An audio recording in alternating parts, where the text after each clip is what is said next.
好，来，乡亲啊，继续来看屏东雾台乡最近真红的景点下游溪，真侪人去遐佚佗。有游客一车6个人，顶礼拜五坐当地所规定的在地接送车进入这个下游溪，伫回程的半路去冲撞到山壁煞来冰车。啊，讲6个受伤的游客是因家己坐救护车来落山哦，因来指控讲伫当地佚佗真无保障，嘛来讲这个屏东县政府事后处理的态度原来真老草。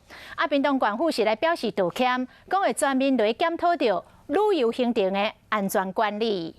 4月23下晡，接游客交通车自下游溪要转去的路中过溪，对向看到另外一台车。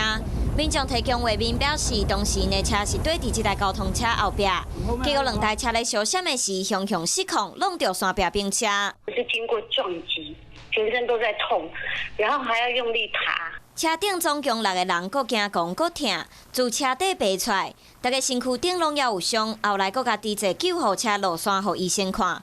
后续的处理过程真离谱。这个过程当中，没有主办单位任何一个人陪同我们搭乘救护车，也就是在这过程呢，我们自己要去处理我们的就医的问题。屏东县雾台乡的下游溪有彩色的岩壁和天然结构的地形，是打水期的热门观光景点。当年12月到隔年4月开放，因为乡公所申请做自然人文生态景观区，所以到这算爱先登记。进前就有游客怨叹讲，旅游线费用起价，不过品质却无提升。这摆冰车意外，互受伤的民众质疑，主办单位和主管机关对旅游的安全措施和管理有问题。产生这样的一个危害的民众，先表示致歉了哈。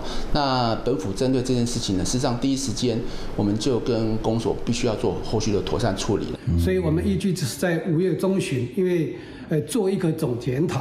乡公所讲会伫5月中开会进行全面检讨，互参加下游溪旅游行程的游客安全更加有保障。